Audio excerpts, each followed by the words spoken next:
If you haven't seen last week's video yet, go ahead and watch it. This video will make a lot more sense if you do. If you have seen the video, you'll remember Ted and Stephanie, who had to get college degrees so that they'd be qualified for jobs that they could already do. But for these two, needing a degree is just the beginning of the problem. Their employers created a problem, but then colleges made it worse. They'll probably notice the issue when they start looking at the courses that they have to take. Remember that Stephanie wants to work in a marketing department and Ted wants to be a police supervisor.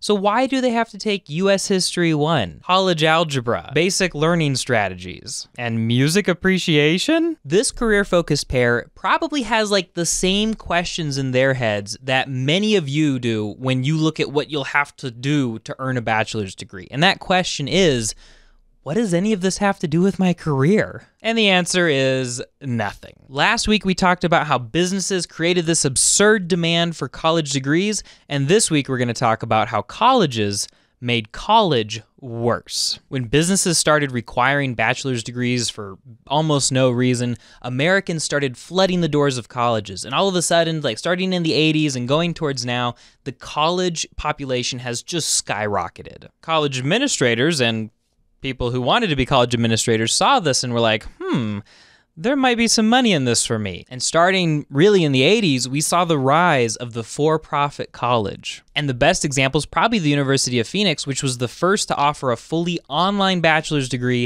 in 1989. A for-profit college will never value you as much as they value your money. And so we started seeing a lot of predatory colleges with low-quality degrees, abnormally high costs for some reason, and less student satisfaction. Plus, these degrees have terrible reputations, and so you're less likely to get a job or to be paid a normal amount if you have one. If you want to learn more about for-profits, you can in this video up here. But even nonprofits and state colleges took some tips from the for-profits and started having these giant marketing campaigns where they would prey upon students who were afraid of what would happen if they didn't have a degree, and they would convince them, you need to come here, even though the graduation rates at those schools was like 30%. So the first way college got worse is there were a lot more predatory colleges and a lot more normal colleges started acting predatory too. But this isn't even the biggest way that colleges made college worse. Next, there was the rise in tuition. Back in 1980, public tuition was about $1,900. And these days, for 1 year, it's $9,500. Some are just gonna blame this on inflation, but even when we factor in inflation to that number,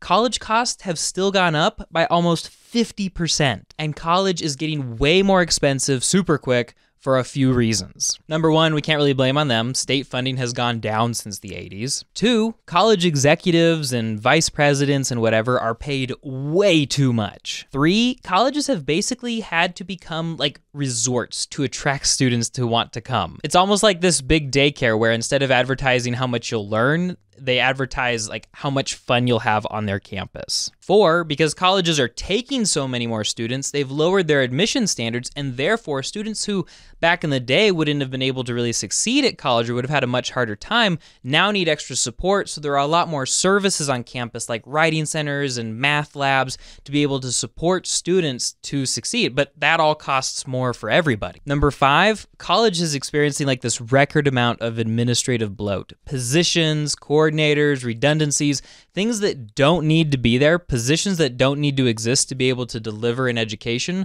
but that do because, well, we can afford it. And then number six, just because colleges can get away with it, as long as everybody's knocking down the door on colleges to try to get in and get a degree, colleges are going to keep on raising their prices. Essentially through greed and really poor decision making, a lot of colleges have guaranteed that you're gonna have to pay an arm and a leg to get the degree that you need so badly. And you know what's terrible? These super expensive degrees don't even mean as much as they used to. The average GPA in 1983 was 2.8, but 30 years later, the average GPA has risen to 3.2. Public high schools sure aren't getting any better, so that means that colleges are becoming easier and less challenging. Easier might sound good, but what it means is that you're not even even learning as much at college as you used to. For those of you who are just wanting to get through college, to get a job, and to be able to move on, and you're not even really worried about college itself that much, this might even sound like a good thing to you. But remember, you're paying a lot of money for this, so they should be delivering a quality product and following through on the promises that they made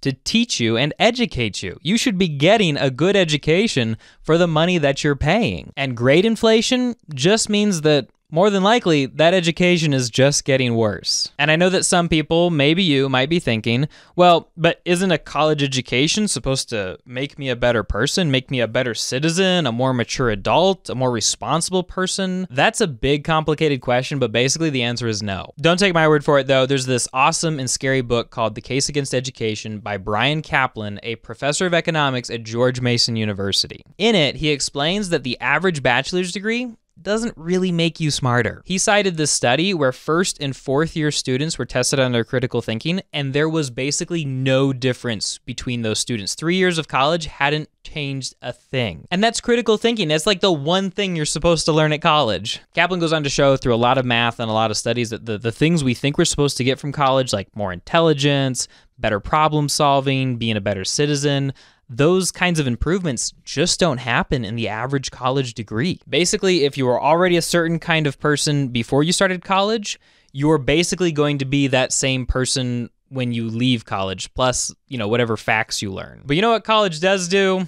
You're not gonna like it, but it is the reason that most companies like college. Kaplan says that the real purpose of college for companies and a lot of people is what's called signaling. Going to college shows or signals that you are a normal person. You follow social expectations. You go to college like the normal smart people. You can sit down. You can get work done. You can shut up and follow instructions, which, guess what, is exactly what employers want. Of course, they want people who are going to be quiet and get their work done and pay attention to the person at the front of the room who's telling them what to do. According to Kaplan, and I agree with him on this, college doesn't actually make you smarter.